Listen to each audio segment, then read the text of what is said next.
starting off, we have manuscript Aleph, which is another name for the Sinaiticus document.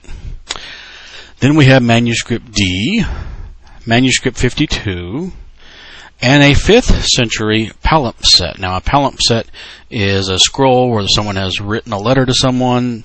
Whoever receives it, after they read the letter, they take off the text with a rock, and then they write their own message, and then they mail it to someone else.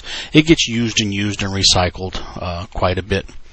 Now, if you're waiting for me to show you the rest of the overwhelming manuscript evidence for not including these words, well, you're going to have a long wait, because these are the 4 documents that don't have it. And now let's see the ones that do have it.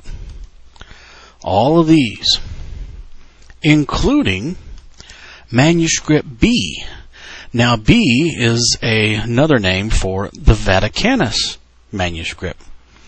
They'll catalog all these, and they'll just assign it a letter so that they can reference it. You know, manuscript A is over here, manuscript B is over here.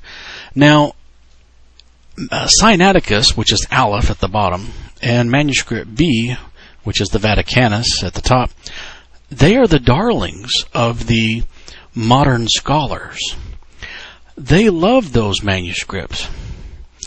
Now, usually B, the Vaticanus document, usually it goes against the King James most of the time. But here is a strange occurrence where it actually agrees with the King James, as well as Papyrus 75 there. It usually goes against the King James, but this time it actually agrees with it.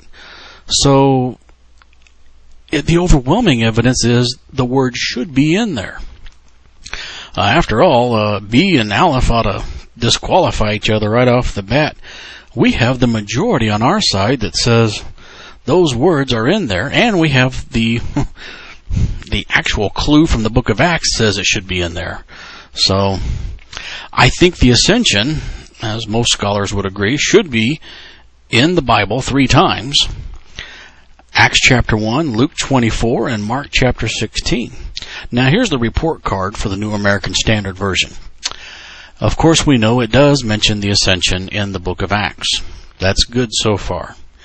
But now we know it doesn't have the Ascension happening in Luke 24. Well, does it have it in Mark 16? Well, yes, but there is a footnote that will make you doubt if it should be in there.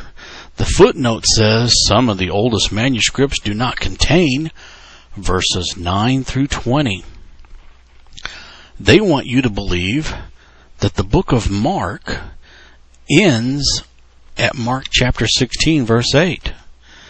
That would have you ending the whole gospel with women being afraid. Do they expect us to believe that Mark fell over dead after he wrote this and wasn't able to finish it? Now, the other Gospels end with the word Amen. And I believe that Mark should also end with Amen. Yet the New American Standard had their way. They'd end the Gospel of Mark with women being afraid. Now, based upon this fact alone, it seems as if the Lockman Foundation quietly made a change to their copyrighted text sometime around the year 1995. And if you happen to double check this with the online copies of the New American Standard, they also seem to have been updated.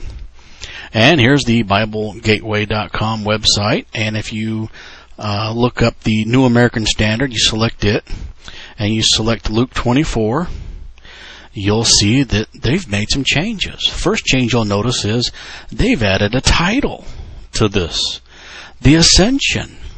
They're now proud of this, apparently. Now they boast that they've got the Ascension in the Gospel of Luke. And sure enough, here it is. They've put it in to verse 51. They have Jesus being carried up in heaven. Well, that's great. And they've also restored verse 52 where Jesus got worshipped. Now, surely they're going to let us know what reasoning they had for making these changes. I'm sure we'll find that in the footnotes, right? Well, no, the footnotes don't tell us anything. The only clue we have that a change has been made is this little blurb they have right here.